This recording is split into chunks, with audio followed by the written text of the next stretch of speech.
Assalamualaikum warahmatullahi wabarakatuh. Apa kabar anak-anak? Ketemu lagi kali ini sama Mem Alfi di pembelajaran IPA. Sebelum kita mulakan pembelajaran kali ini, sebaiknya kita berdoa terlebih dahulu supaya apa yang kita pelajari hari ini jadi ilmu yang manfaat, ya. Semuanya berdoa, mulai.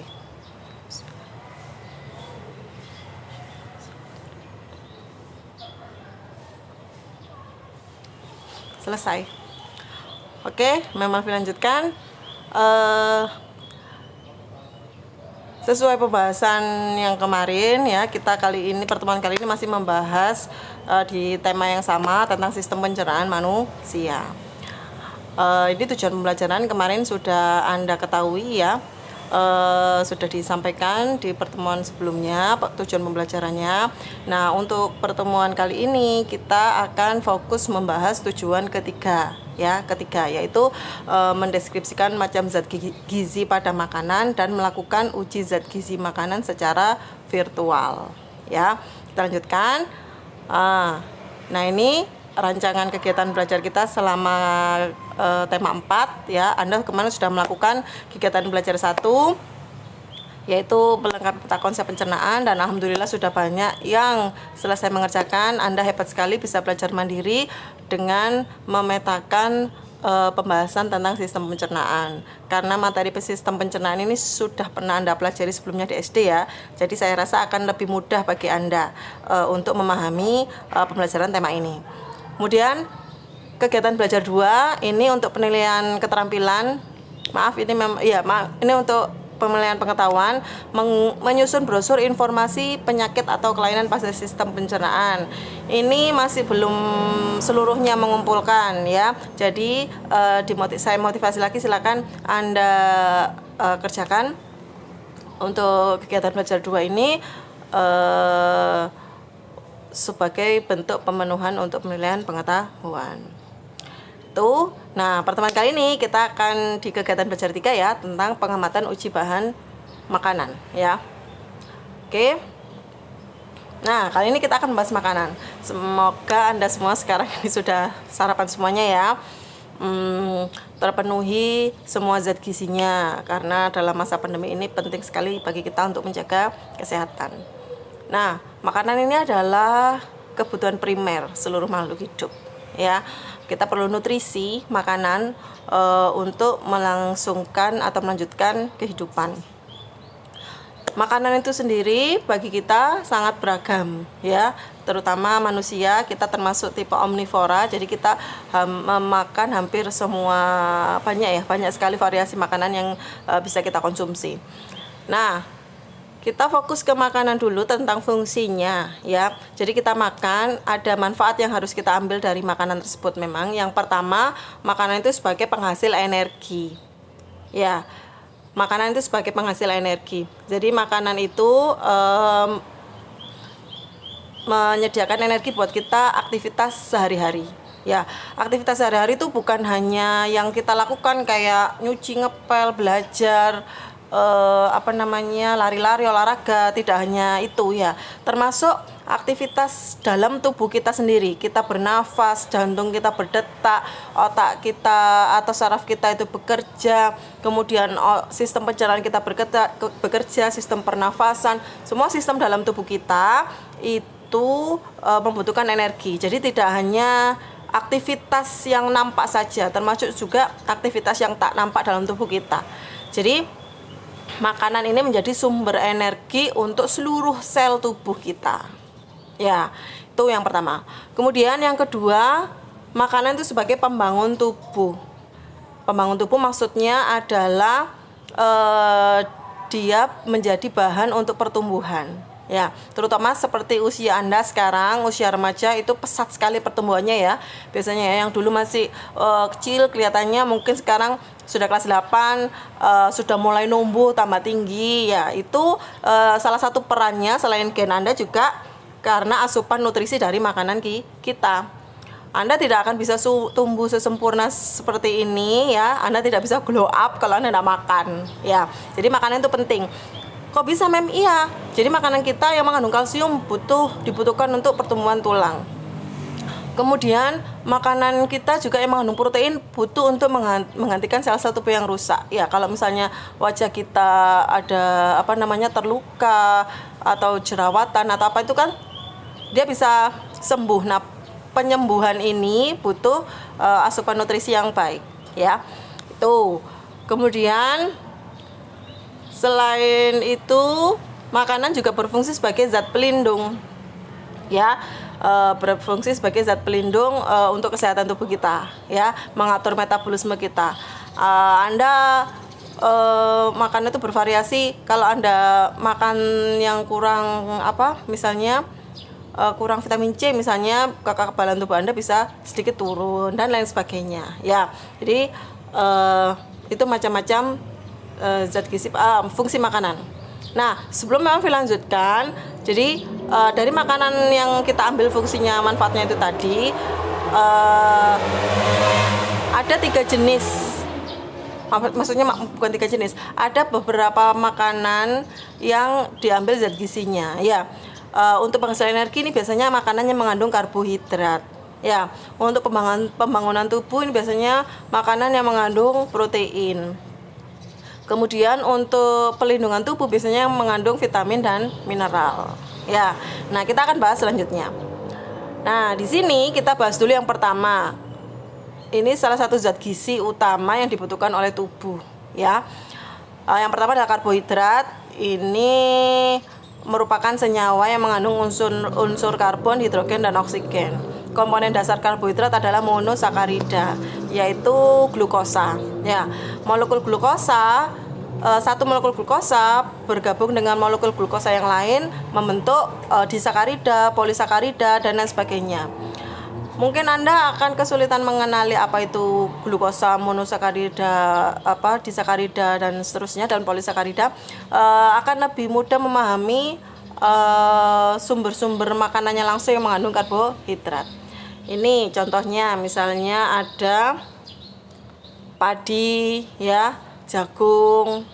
Ini yang umum kita konsumsi sehari-hari. Kemudian biji-bijian kayak kalau biji-bijian itu ya gandum, ya, termasuk. Kemudian oat kayak gitu, ketela pohon, ketela rambat, kentang, sagu. Ini adalah contoh-contoh produk makanan yang mengandung karbohidrat. Dan olahannya yang lain, misalnya padi jadi nasi, ya, misalnya ketan, biji ketan jadi wajik, dan olahan makanan lainnya mengandung karbohidrat itu berasal dari sini, ya. Nah, kalau Anda mengkonsumsi karbohidrat itu harus dalam jumlah yang cukup, tidak boleh berlebihan, ya. Karbohidrat yang berlebihan karena ini mengandung gula, ya, sumber energi. Kalau berlebihan dalam tubuh kita, dia akan disimpan dalam bentuk lemak. Disimpan di lemak perut, sekitar ginjal, jantung, di bawah kulit, sehingga orang akan mudah menjadi gemuk kalau Anda mengkonsumsi terlalu banyak karbohidrat. Tapi kalau konsumsi karbohidratnya diimbangi dengan aktivitas tubuh, olahraga, workout misalnya, ya, tentu itu akan membantu kita menggunakan cadangan karbohidrat yang disimpan tadi, ya. Itu. Nah, ini memang contohkan produk-produk makanan yang mengandung karbohidrat. Anda bisa lihat di situ, ya. Ada sekantong beras, ada mie, ya, ini favorit sejuta umat, ya. Ada gula pasir, gula, dan derivatnya kayak madu yang manis-manis pokoknya, ya. Madu, gula, kemudian sirup, dan lain sebagainya. Itu tinggi karbohidratnya. Kalau Anda suka mengkonsumsi minuman kekinian, ya, boba atau taiti itu harus dibatasi konsumsinya, tidak boleh berlebihan, karena itu akan menumpuk karbohidrat dalam tubuh kita, bisa memicu terjadinya kegemukan dan diabetes, ya. Oke, gula, terus ada pisang, ada roti ini olahan dari gandum, ya, ada jagung, kentang, umbi-umbian, dan lain sebagainya. Itu termasuk produk karbohidrat. Nah, karbohidrat dalam tubuh kita itu dicerna, ya. Anda makan sesuap nasi misalnya, dikunyah.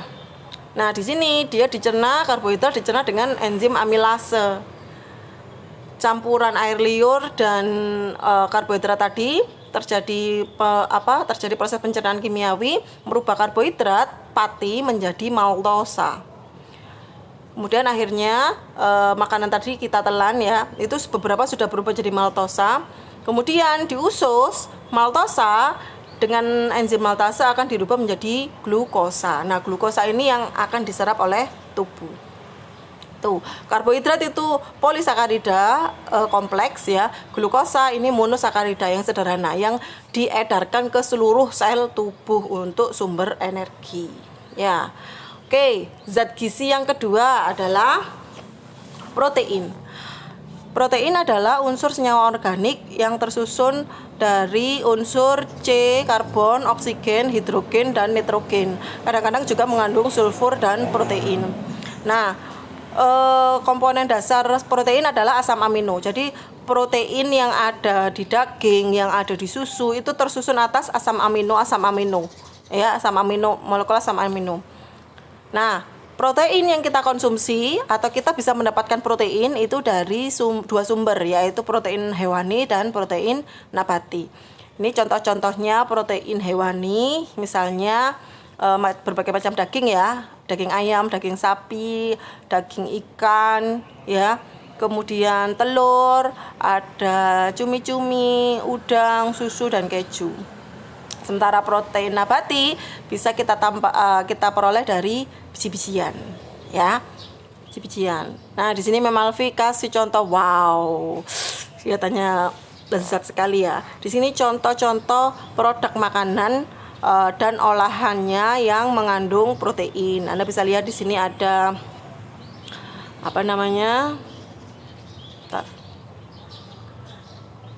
ada susu ya. Ini Anda lihat ada susu dan olahannya ada keju ya.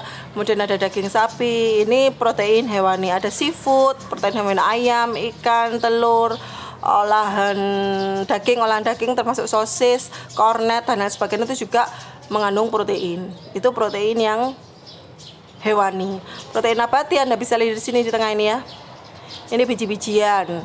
Ada yang biji-bijian kedelai misalnya diolah jadi tempe, jadi tahu, jadi oncom ya, dan lain sebagainya. Itu juga termasuk produk makanan yang mengandung protein. Ya. Nah, dalam tubuh kita protein itu dicerna dengan bantuan enzim pepsin. Oh, maaf ini pepsin ya, Memalvi salah. Pepsin, renin, dan tripsin. Kalau misalnya Anda mengunyah ayam ya, ayam goreng misalnya, itu mengandung protein kan dia kan. Nah, itu dalam bentuk protein utuh. Kemudian ketika dikunyah masuk ke dalam lambung, di lambung akan dicerna dengan enzim pepsin ya, terjadi pencernaan kimiawi dibantu dengan enzim pepsin. Nah, di sini tahap pertama ini protein utuh akan dipecah menjadi pepton. Kemudian setelah itu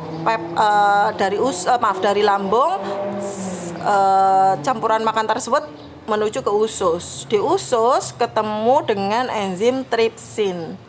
Tripsin di usus duodenum ini dia akan mencerna pepton, merubahnya menjadi molekul yang lebih kecil yaitu asam amino. Nah, asam amino inilah yang diserap oleh tubuh dan diedarkan ke seluruh tubuh. Ya. Itu untuk protein. Kemudian lemak. Ini lemak. Nah, lemak salah satu sumber energi. Jadi selain karbohidrat juga ada lemak sebagai sumber energi, dan lemak menghasilkan energi yang lebih banyak daripada karbohidrat ya. 1 gram lemak menghasilkan 9 kilokalori. Lemak tersusun oleh unsur karbon, hidrogen, oksigen, dan kadang mengandung fosfor dan nitrogen. Fungsi lemak dalam tubuh, yang pertama, kalau lemaknya di bawah kulit ya, itu sebagai pelindung tubuh. Kalau kita kan memiliki lemak di bawah kulit ya, alami ya, di pipi, kemudian di area pantat ya, di area pantat, kemudian di area dan seluruh permukaan kulit ini ada lemaknya. Ini tujuan awal adalah tujuan utamanya adalah untuk melindungi organ di bawahnya ya, karena lemak sifatnya kenyal, bumping ya. Kemudian melindungi kita dari suhu rendah. Jadi kalau kita di tempat yang dingin, kalau Anda cukup lemaknya, Anda tidak akan mudah terasa dingin atau masuk angin ya. Tuh, kemudian sebagai pelarut vitamin A, D, E, K, kemudian sebagai penyusun hormon dan juga vitamin.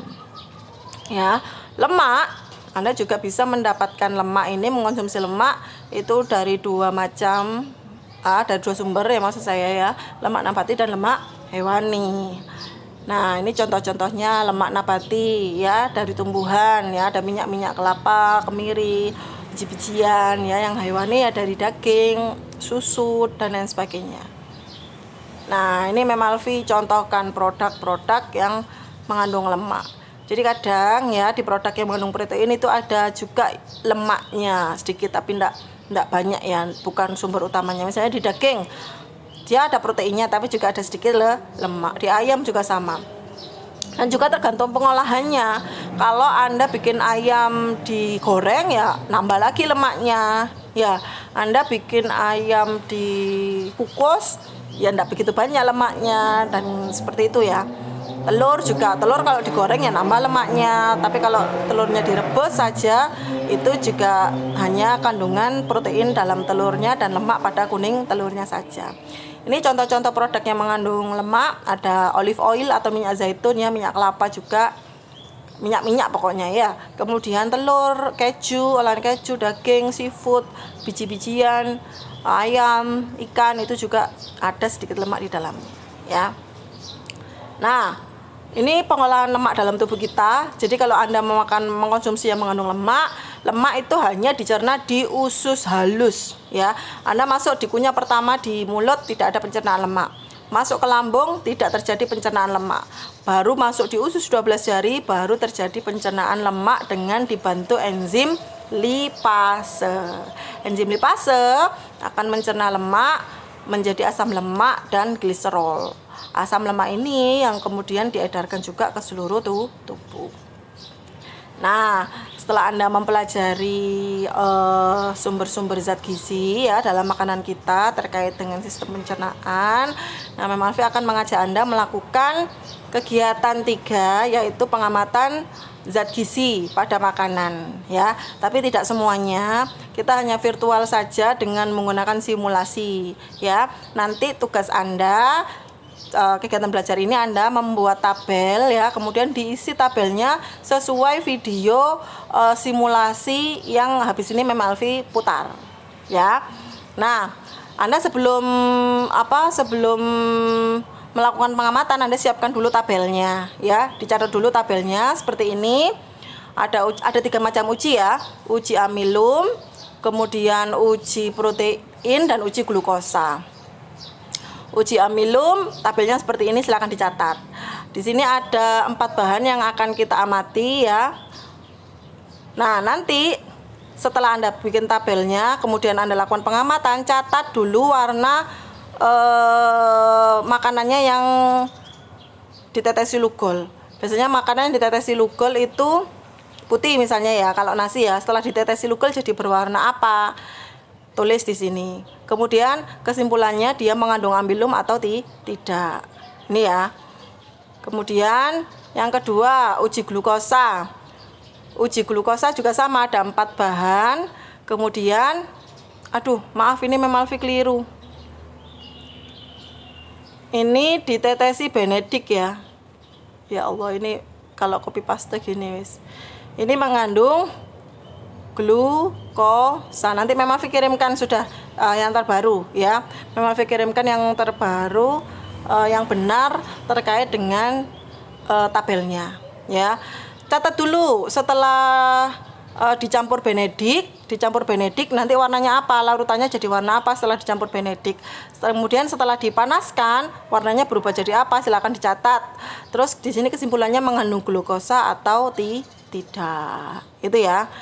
Ini larutan nasi ditetesi dengan Benedict, warnanya berubah jadi apa. Kemudian setelah Benedict dipanaskan, dia berubah jadi apa? Dicatat di sini. Kemudian kesimpulannya mengandung glukosa atau tidak, ya. Itu Kemudian yang terakhir adalah uji protein. Uji protein juga ada 4 bahan ya. Maaf ini salah ya. Salah. Nanti Mem Alfi share yang benar ya.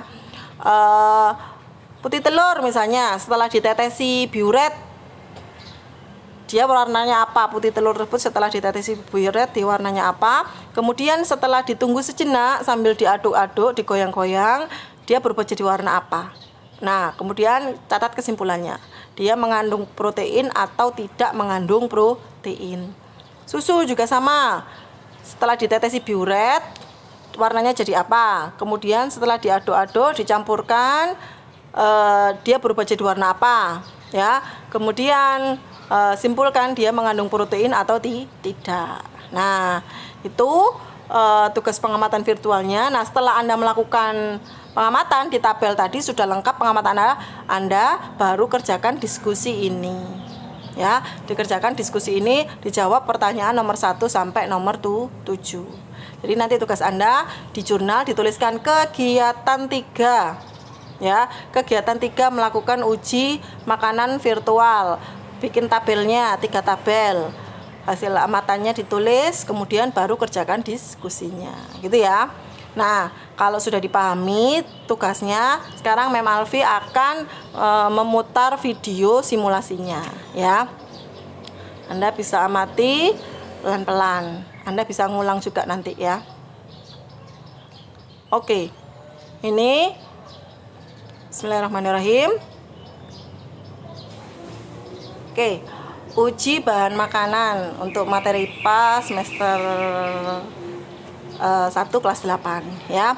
Jadi kita sudah jelaskan tadi kalau makanan yang kita konsumsi itu ada zat gizinya ya, karbohidrat, amilum, protein atau lemak. Nah, kali ini kita akan melakukan uji bahan makanan yaitu uji amilum, uji glukosa dan uji protein. Apakah makanan itu mengandung protein, glukosa atau karbohidrat ya. Nah, di sini ini sesuai tujuan kita ya, melakukan tujuan ketiga tadi ini melakukan uji bahan makanan ya. Oke, itu saya. Oke, selanjutnya kita bisa mulai ke uji amilum ya.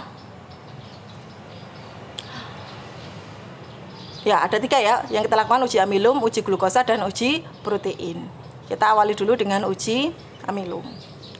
Nah, uji amilum di sini ada 4 bahan yang diuji ya, roti, tahu, nasi dan pisang, dan menggunakan reagen yang buat menguji itu reagen namanya lugol.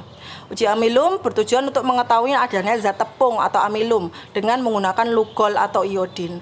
Kalau makanan ditetesi lugol, dia akan berubah jadi biru kehitaman. Kalau tidak mengandung karbohidrat berarti dia tidak berubah warna ya. Jadi kalau berubah jadi biru kehitaman berarti dia mengandung karbohidrat atau amilum ya. Nah, kita catat itu reagennya lugol namanya ya. Nah, kita uji yang pertama roti. Oh, ini ada 4 bahan ya. Kita ambil dulu uji pertama roti. Kemudian kita tetesi lugol. Nah, warna lugol awal coklat awalnya, kemudian berubah jadi hitam, ya kan? Berubah jadi hitam. Catat, kemudian simpulkan dia mengandung amilum atau tidak. Ya. Oke, kemudian tahu sekarang. Tahu kita tetesi lugol. Lugol awalnya coklat, ya. Tahu warnanya putih awal, kemudian ditetesi lugol. Nah, dilihat tidak ada perubahan warna, ya. Tetap coklat warnanya. Jadi simpulkan tahu mengandung karbohidrat, amilum atau tidak. Kemudian bahan ketiga nasi. Nasi awalnya warna putih, ya. Kemudian kita tetesi lugol. Nah, awalnya coklat. Nah, yang nasi berubah jadi kehitaman. Berarti nasi mengandung amilum atau tidak. Silakan dicatat, ya. Tuh. Kemudian yang ketiga pisang. Ya, pisang kita tetesi dengan amilum, dengan lugol. Nah, dia berubah jadi hitam juga, ya, berubah jadi hitam. Berarti Anda catat apakah pisang ini mengandung karbohidrat atau tidak sesuai hasil pengamatan Anda. Itu ya. Itu tadi. Oke, sudah. Nanti kalau ada yang tanyakan bisa tanyakan Mbak Alfi. Selanjutnya uji glukosa. Nah, uji glukosa ini petunjuknya ya. Nah, di sini ada 4 bahan dan menggunakan Benedict sekarang. Uji glukosa menggunakan Benedict atau Vehling A dan Vehling B. Warna awalnya biru ya, Benedict itu warnanya awalnya biru. Kalau makanan yang dicampur Benedict kemudian dipanaskan dan membentuk endapan merah bata atau oranye, berarti dia mengandung glukosa. Tapi kalau setelah dicampur Benedict dipanaskan kemudian tidak ada perubahan warna, berarti dia tidak mengandung glukosa. Ya, ingat, kalau ada warna merah bata berarti dia mengandung glukosa. Nah, di sini kita akan lanjutkan ke pengujian ya, bahan-bahannya. Nah, di sini ada 4 bahan: larutan glukosa, sari semangka, larutan nasi, dan larutan nasi yang dikunyah ya. Nah, yang diuji pertama adalah larutan glukosa. Kita akan campurkan Benedict, diteteskan Benedict, larutan glukosa ini akan berubah jadi warna biru. Jadi catat, warna awal biru. Kemudian kita panasi. Ternyata larutan glukosa berubah jadi merah bata. Nah, simpulkan dia mengandung glukosa atau tidak. Ya. Oke, glukosa sudah. Nah, berikutnya sari semangka. Sari semangka kita tambahkan Benedict. Ya, kita teteskan Benedict. Dia akan berwarna biru. Ya, kemudian kita panaskan. Apakah dia berubah warna? Oh, ternyata semangka juga berubah warna.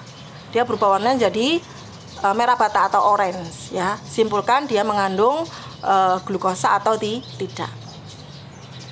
Kemudian larutan nasi. Larutan nasi dan nasi dihaluskan, dicampur air ya. Tambahkan Benedict. Dia jadi biru. Setelah dipanaskan, apakah dia berubah warna? Ternyata tetap biru. Silakan disimpulkan, larutan nasi mengandung glukosa atau tidak. Ya, tulis di tabel pengamatan. Dan yang terakhir, larutan nasi yang dikunyah. Jadi setelah dikunyah, campur air liur, ditambah air. Kemudian larutan nasi yang dikunyah ini kita tambahkan Benedict. Warna awalnya setelah tambahkan Benedict dia warnanya biru ya. Kemudian kita panaskan. Nah, setelah dipanaskan, oh ternyata larutan nasi yang dikunyah itu berubah jadi merah bata. Berarti dia mengandung glukosa atau tidak? Silakan dicatat di tabel pengamatan. Oke, itu uji glukosa dengan menggunakan reagen Benedict. Yang terakhir, uji protein. Uji protein ada 4 bahan: putih telur, susu, larutan tahu, dan sari buah. Dan reagen pengujinya adalah biuret. Ya, warnanya biru tua. Warnanya biru tua. Nah, uji protein bertujuan untuk mengetahui adanya kandungan protein dengan menggunakan reagen biuret. Larutan makanan yang ditambahkan biuret, kalau mengandung protein dia akan berubah menjadi ungu. Kalau mengandung protein dia akan berubah jadi ungu. Kalau tidak mengandung protein, warnanya akan tetap sama warna biru, tidak mengalami perubahan warna. Kalau berubah warna menjadi keunguan, berarti dia mengandung protein. Ya. Sekarang kita uji. Yang pertama putih telur, kita tambahkan biuret. Warna awalnya biru ya.